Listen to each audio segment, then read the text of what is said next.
চলো আজকের ক্লাস শুরু করছি। আজকে আমরা যেটা করব সেটা হচ্ছে ডিফারেন্ট টাইপ অফ মোশন, সেটা সিম্পল হারমোনিক মোশন ফলো করে কি করে না সেগুলো আজকে আমরা জাজ করব এবং তা থেকে কিছু কিছু ইম্পর্টেন্ট অঙ্ক যেগুলো জেইতে এসছে বা বোর্ডসে আসে সেই অঙ্ক কিছু প্র্যাকটিস করব।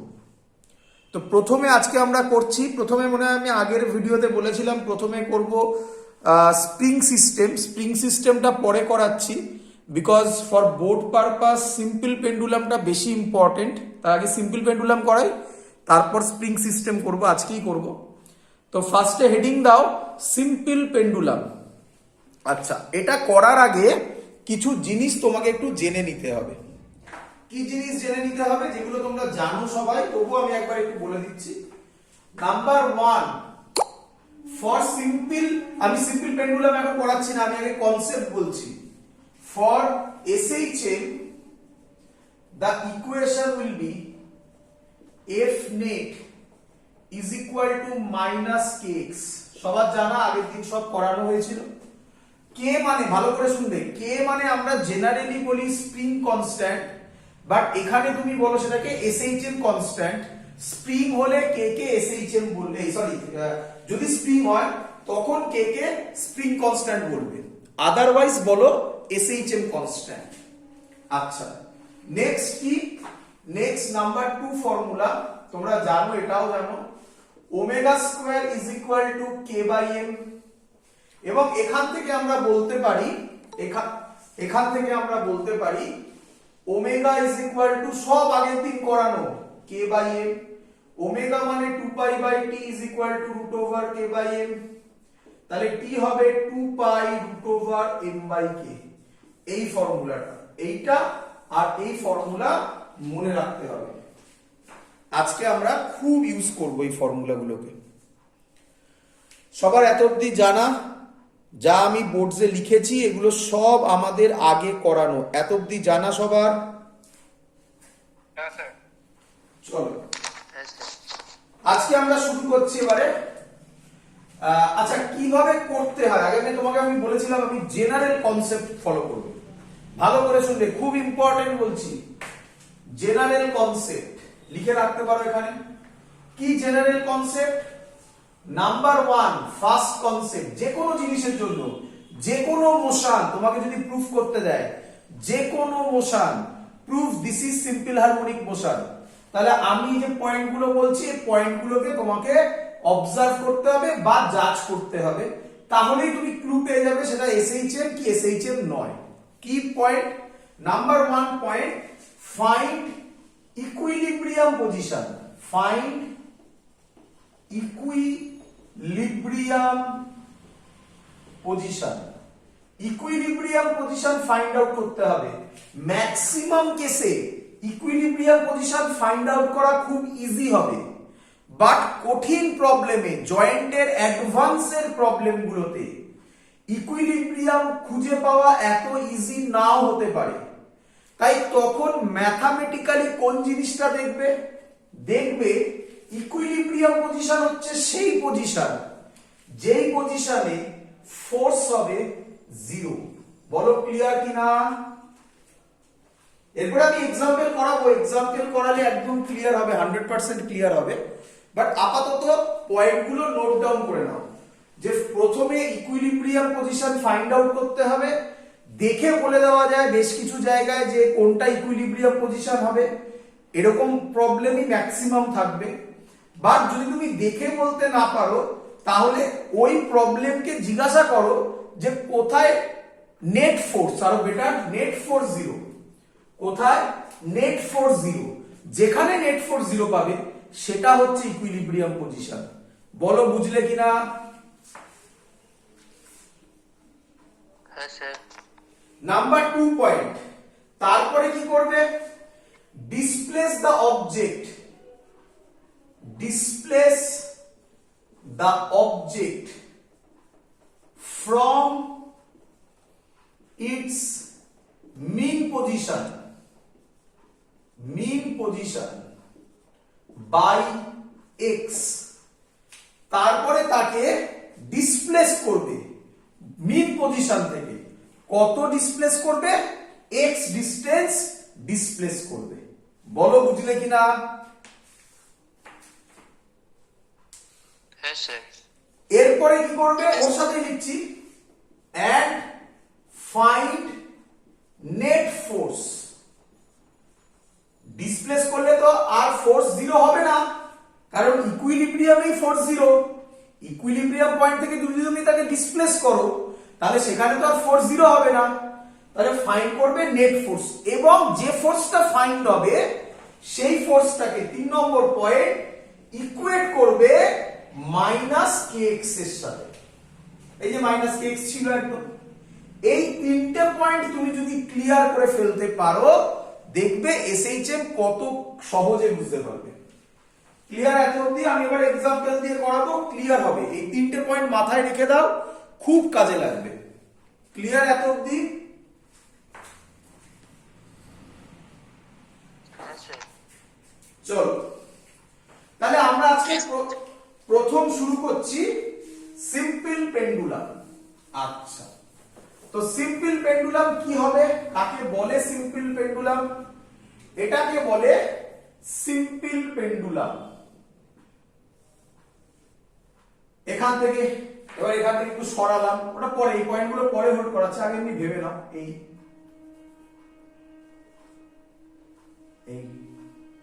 তারপরে এই, তাই তো নাকি? এটাই তো সিম্পল পেন্ডুলাম। এখান থেকে একটু সরালে এই গেল, আবার এই এলো, আবার এই গেল, আবার এই এলো, তাই তো নাকি?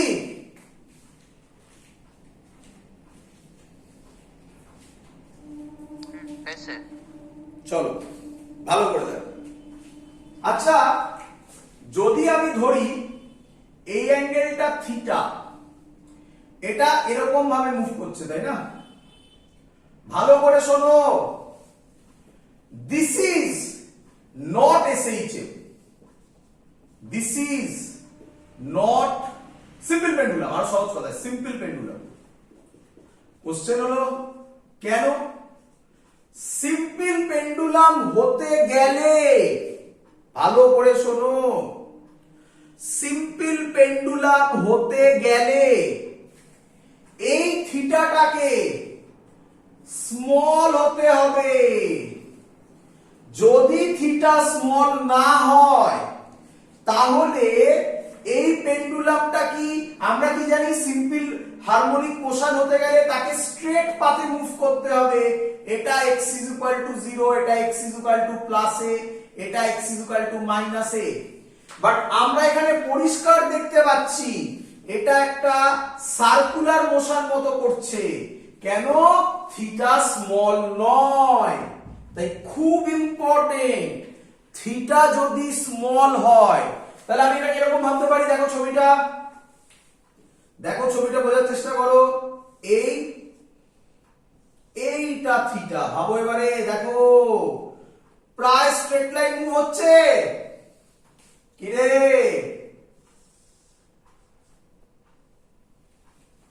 হ্যাঁ স্যার। তাহলে খুব ইম্পর্টেন্ট থিং, ভালো করে মাথায় রাখো। আগে সিম্পল পেন্ডুলাম হতে গেলে থিটাটাকে কি হতে হবে? স্মল হতে হবে। এইটুকুনিও আইডিয়া দিয়ে দিচ্ছি, এর ভ্যালু নিয়ারলি ইকুয়াল টু হতে হবে 4 ডিগ্রি। 4 ডিগ্রি।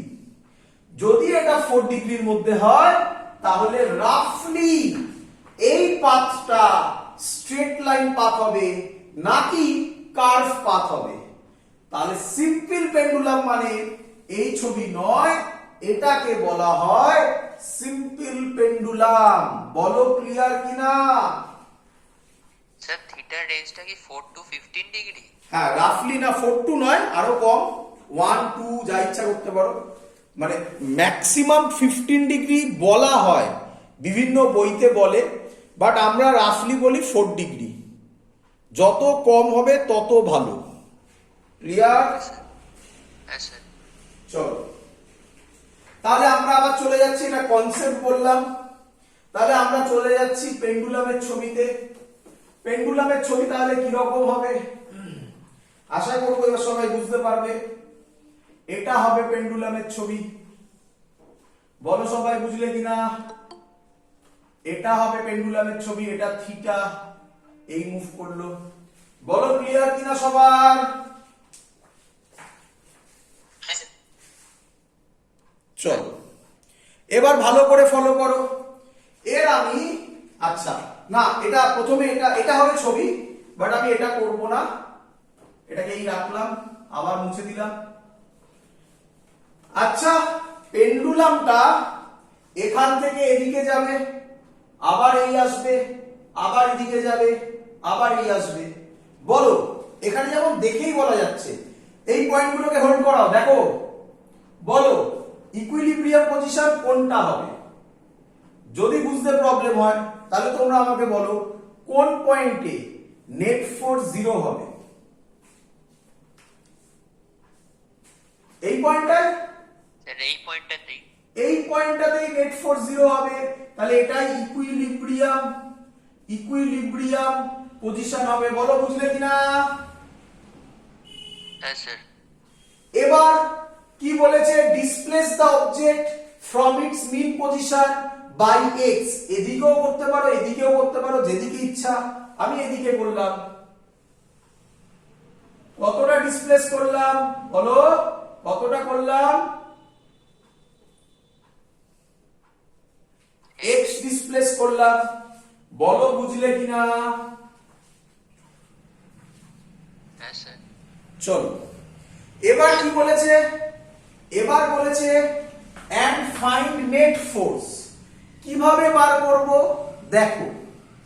আচ্ছা তোমরা আমাকে বলো, তাহলে ডিসপ্লেসড হয়েছে এখান থেকে এদিকে, অ্যারোটা এদিকে, তাই তো? তোমরা আমাকে বলো এই দড়িতে আছে, স্ট্রিং এর লেন্থ ধরে নিলাম L, তাহলে আমাকে বলো এই বরাবর কাজ করবে টেনশন, এই বরাবর কাজ করবে mg। এটা যদি থিটা হয়, সিম্পল ল্যাঙ্গুয়েজ, এটাও থিটা হবে। বলো বুঝলে কিনা? হ্যাঁ স্যার।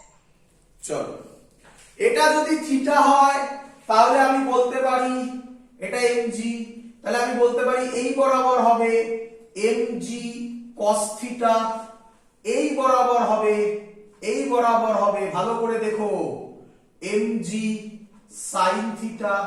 বলো ক্লিয়ার কিনা?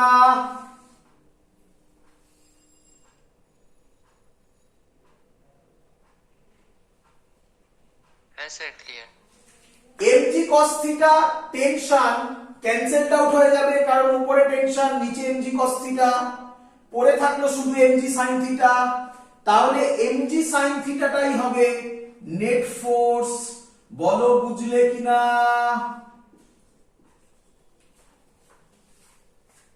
হ্যাঁ স্যার।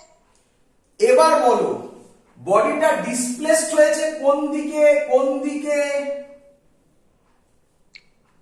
বাই এক্স রাইট দিকে। বাই এক্স টুয়ার্ডস রাইট, নাকি? হ্যাঁ স্যার।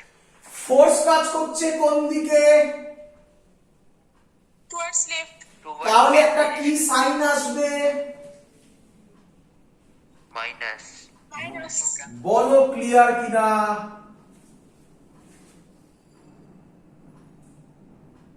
হ্যাঁ স্যার। এই দেখো 1 নম্বর পয়েন্ট। হ্যাঁ বলছো যে টি আর এমজি cos থিটাটা কিভাবে ক্যান্সেলড আউট হচ্ছে?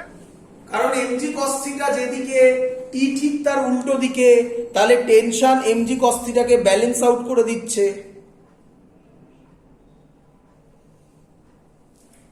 ক্লিয়ার? Okay sir. চলো তাহলে এবার আমি দেখো দুখানা পয়েন্ট হোল্ড করিয়ে দিলাম, 1 নম্বর পয়েন্ট, 2 নম্বর পয়েন্ট। এবার আরেকটু কাজ বাকি আছে। এই ছবিটা থেকে আমি বলতে পারি, বলো আমাকে থিটা, থিটা কি? থিটা কি?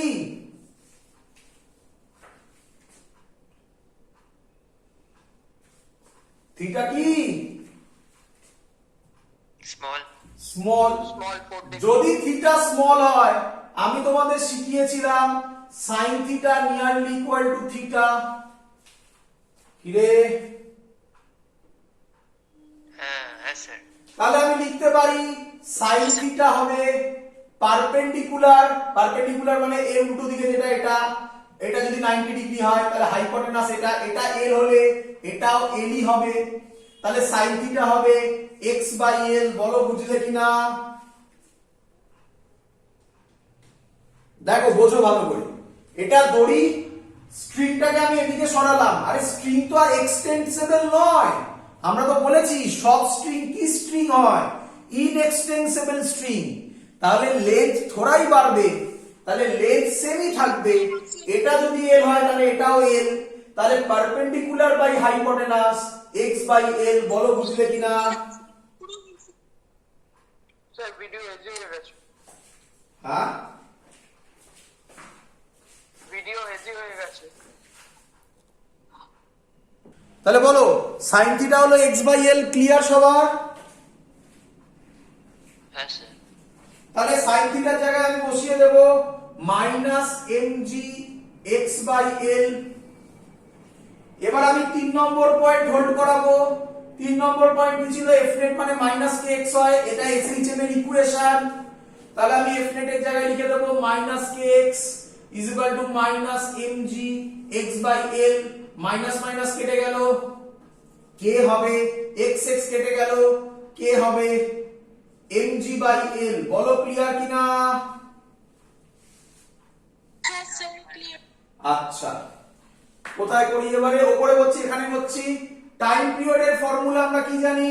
2 pi root over m by k। আগেও করেছি, আজকেও করে দেখিয়েছি ক্লাস শুরু হওয়ার আগে। k এর জায়গায় আমি ভ্যালুটা বসিয়ে দেব, তাহলে t হবে 2 পাই। k এর জায়গায় আমি যদি বসাই mg by l, mg mm কাটবে, l টা উপরে যাবে, তাহলে ফর্মুলা হবে l বাই g। এই ফর্মুলাটা তোমরা ডাইমেনশন চ্যাপ্টারেও করেছো, আজকে প্রুফ হলো। বলো বুঝলে কিনা? হ্যাঁ স্যার। চলো, তো আমি যে প্রুফটা করলাম, এই প্রুফটা তোমাদের পরীক্ষায় দেয়, খুব ইম্পর্টেন্ট, সামনে করে দেখালাম। বাট একদম সহজ জিনিস, সহজ লজিক, এইটুকুনি জিনিস। এখান থেকে খুব সুন্দর সুন্দর কনসেপচুয়াল অঙ্ক আসে, একটা একটা করে করব। মুছে দিয়ে এটা হয়ে গেছে সবার? চলো এবার বোঝো। এবার আমি যেটা বোঝাচ্ছি এটা সবথেকে বেশি ইম্পর্টেন্ট কোশ্চেন, তুমি এখান থেকে বেশি পাবে, মানে কনসেপচুয়াল। এই প্রুফটাও পরীক্ষায় দেয়, বোর্ডসে দেয়। টাইম পিরিয়ডের formula 2 pi root over l by জি।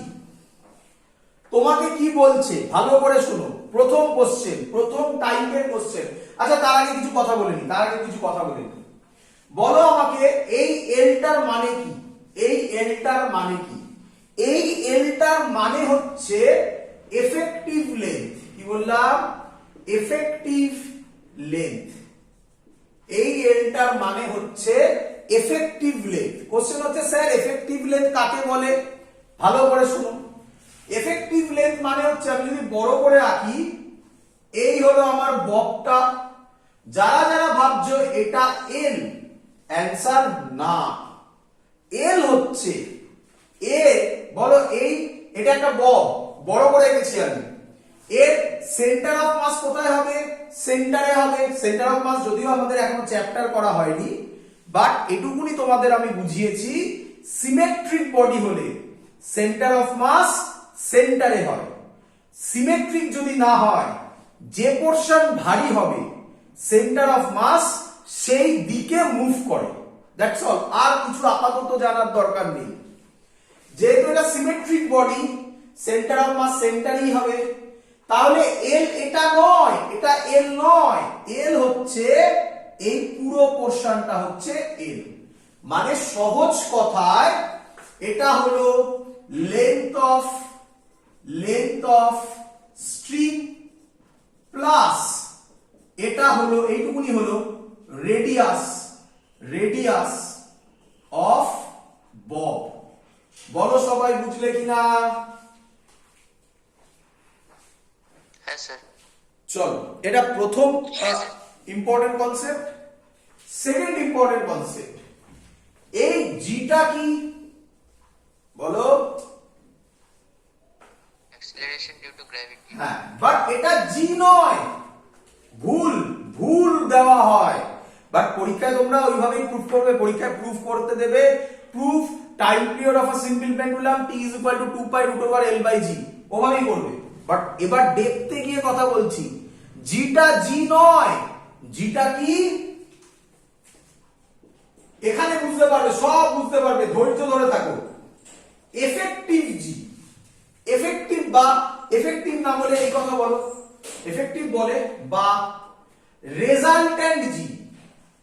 আমি যে ছবি এঁকেছি সিম্পল পেন্ডুলামের তাতে একটাই তো জি আছে, রেজাল্ট্যান্ট জি, তাই ওখানে জি বসেছে। বাট অ্যাকচুয়ালি এটার ফর্মুলা হচ্ছে এফেক্টিভ জি। ধৈর্য ধরে এক এক করে বুঝতে পারবে। এত অবধি ক্লিয়ার? হ্যাঁ স্যার। সব প্রবলেম করবো একটা একটা করে। প্রথম কোশ্চেন, প্রথম কোশ্চেন কে কে অ্যানসার দেবে দেখো, তাড়াতাড়ি মুখে মুখে সব অ্যানসার হবে। আমার কাছে একটা সিম্পল পেন্ডুলাম আছে, এটা উড দিয়ে তৈরি, উড। আমার কাছে সেম আর একটা সিম্পল পেন্ডুলাম আছে, সবকিছু সেম, আইডেন্টিক্যাল, এটা আয়রন দিয়ে তৈরি। বলা আছে এর মাস এর থেকে বেশি, আয়রনের মাস মানে ববের মাস এর থেকে বেশি, উডের ববের মাসের থেকে বেশি। এর লেন্থ যা এর লেন্থ তো তাই। কে আমায় বলবে এটার টাইম পিরিয়ড আর এটার টাইম পিরিয়ডের মধ্যে কার টাইম পিরিয়ড বড় হবে?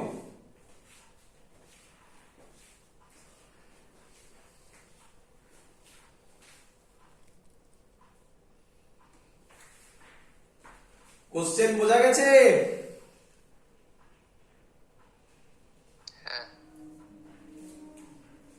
আবার বলছি, একটা সিম্পল পেন্ডুলাম, সেটা উড দিয়ে তৈরি, এর টাইম পিরিয়ড ধরলাম t1। আরেকটা সিম্পল পেন্ডুলাম আইডেন্টিক্যাল মানে লেন্থ সেম সবকিছু, বাট এর ববটা আয়রন দিয়ে তৈরি। বলে দেওয়া আছে আয়রনের মাস গ্রেটার দ্যান উডের মাস, আর এর টাইম পিরিয়ড t2। বলছে t1 আর t2 এর মধ্যে রিলেশন কি হবে? t1 greater than t2, t1 less than t2, t1 is equal two t2।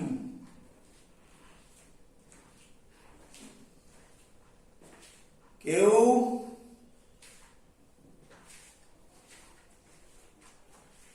Answer t1 is equal two t2। কেন? আরে বাবা, time period is independent, independent of mass. Mass কোথায় আছে? মাস অফ বব কোথায় মাস আছে? শুধু তো এফেক্টিভ লেন্থ আর effective জি এর উপর ডিপেন্ডেন্ট, আর তো কিছু নেই। ক্লিয়ার সবার?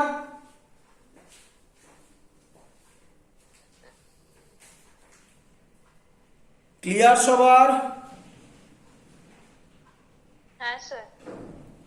চলো নেক্সট কোশ্চেন, ভালো করে বুঝবে, খুব ফেমাস কোশ্চেন, আইআইটি মানে জেই অ্যাডভান্স এসেছিল।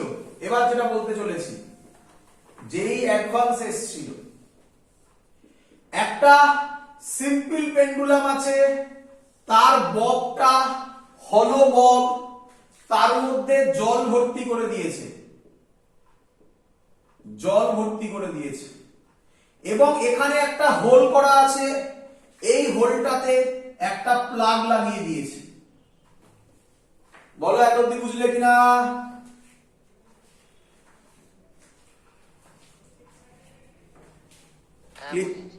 চলো কি কোশ্চেন বলছে ভালো করে শুনবে, যেই অ্যাডভান্সের কোশ্চেন, অ্যাডভান্সের কোশ্চেন কি বলছে? বলছে প্লাগটাকে সাডেনলি আনপ্লাগড করা হয়েছে, সাডেনলি আনপ্লাগড করা হয়েছে এই প্লাগটাকে। তাহলে অপশন দিচ্ছে, অপশন অনেক বড় বড় অপশন ছিল, আমি শর্ট করে বলছি। First time period increases, then decreases to previous value,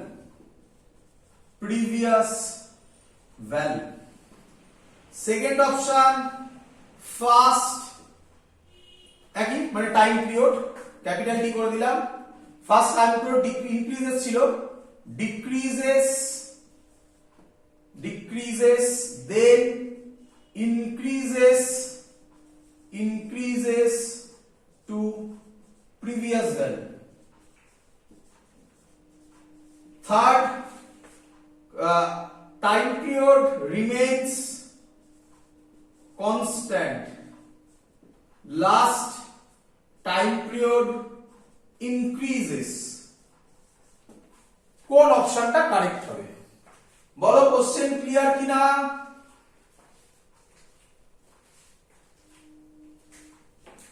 হ্যাঁ স্যার। অ্যানসার দেখো কিভাবে করছি, খুব সুন্দর অঙ্ক, খুব সুন্দর অঙ্ক।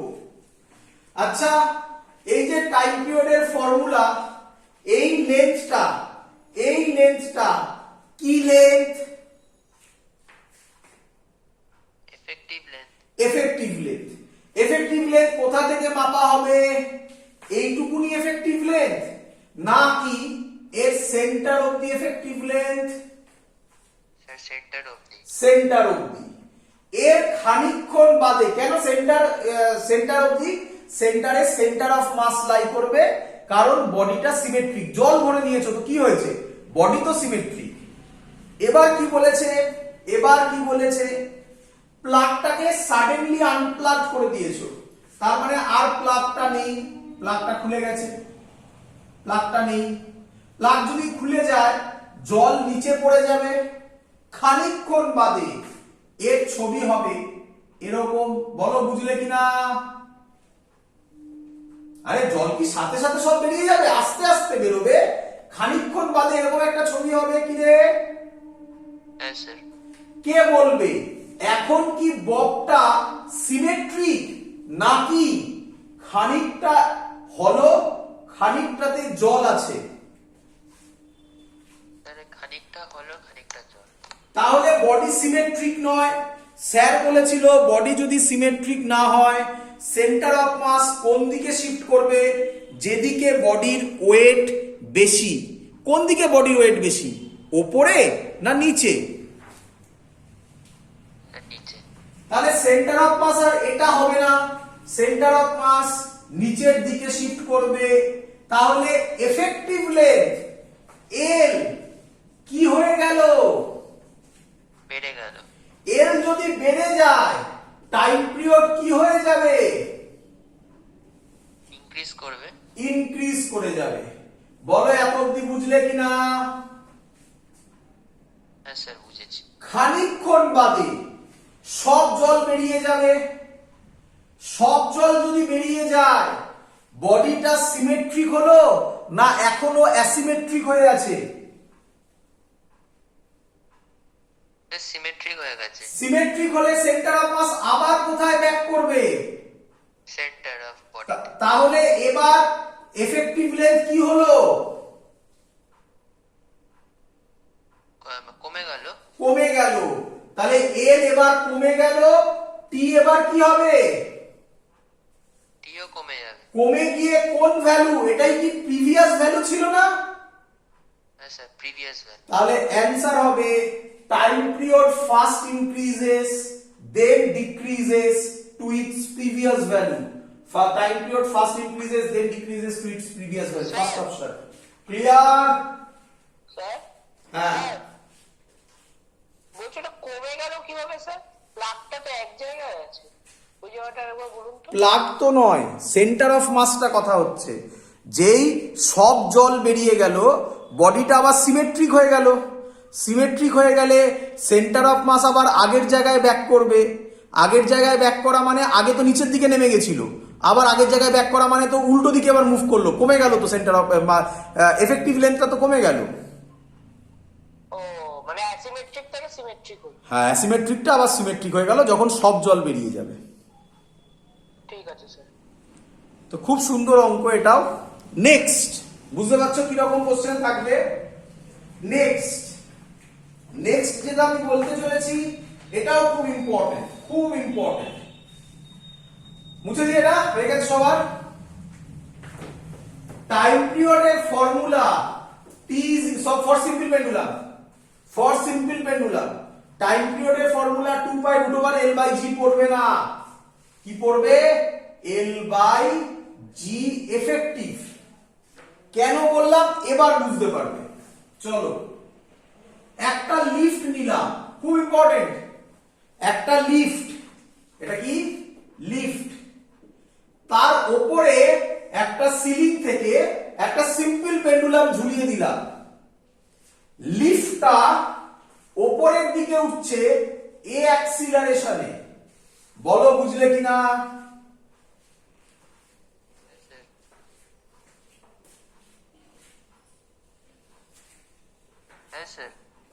বলেছে find out it's time period, এর টাইম পিরিয়ড কি হবে। যদি লিফটটা স্টেশনারি থাকতো তাহলে টাইম পিরিয়ড এল বাই জি হতো, বাট লিফট কোন দিকে উঠছে? উপরের দিকে। আমরা শিখিয়েছিলাম নিউটনস লজ অফ মোশনে, ভালো করে শুনে নাও, আমরা শিখিয়েছিলাম নিউটনস লজ অফ মোশনে যে যদি অ্যাক্সিলারেটেড ফ্রেম হয় তাহলে নিয়ম হচ্ছে তার যেদিকে বডি যাচ্ছে তার উল্টো দিকে একটা সিউডো ফোর্স দিয়ে অ্যাড করে দাও, হ্যাঁ কি নয়? তাহলে আমাকে বলো লিফট কোন দিকে যাচ্ছে? উপরের দিকে। উপরের দিকে, তাহলে তার উল্টো দিকে একটা সিউডো ফোর্স মানে কি এম এ অ্যাড করে দাও, বলো বুঝলে কিনা? নিচের দিকে অলরেডি কে ছিল? এমজি। হ্যাঁ এমজি ছিল। তাহলে এখন নেট ফোর্স কত হলো?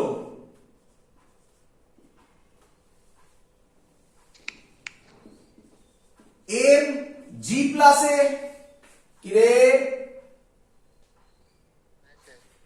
তাহলে আমরা এখান থেকে মাসকে যদি বার করে দিই তাহলে জি এফেক্টিভ, নেট জি এফেক্টিভ, এটাকেই বোঝাতে চাইছিলাম। নেট জি এফেক্টিভ কত হলো?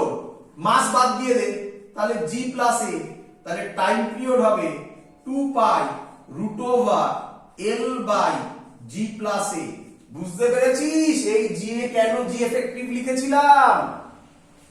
লজিক খুব সিম্পল, বডি যেদিকে যাবে যদি অ্যাক্সিলারেটেড মোশন হয় মানে অ্যাক্সিলারেশন থাকে তাহলে তার উল্টো দিকে একটা, দেখো আমি ফোর্স দিয়ে করেছি, তোমাদের তো এইটুকুনি আইডিয়া হয়ে গেছে এতদিনে, ফোর্সের মধ্যে থেকে মাস যদি না থাকে তাহলে অ্যাক্সিলারেশন হবে।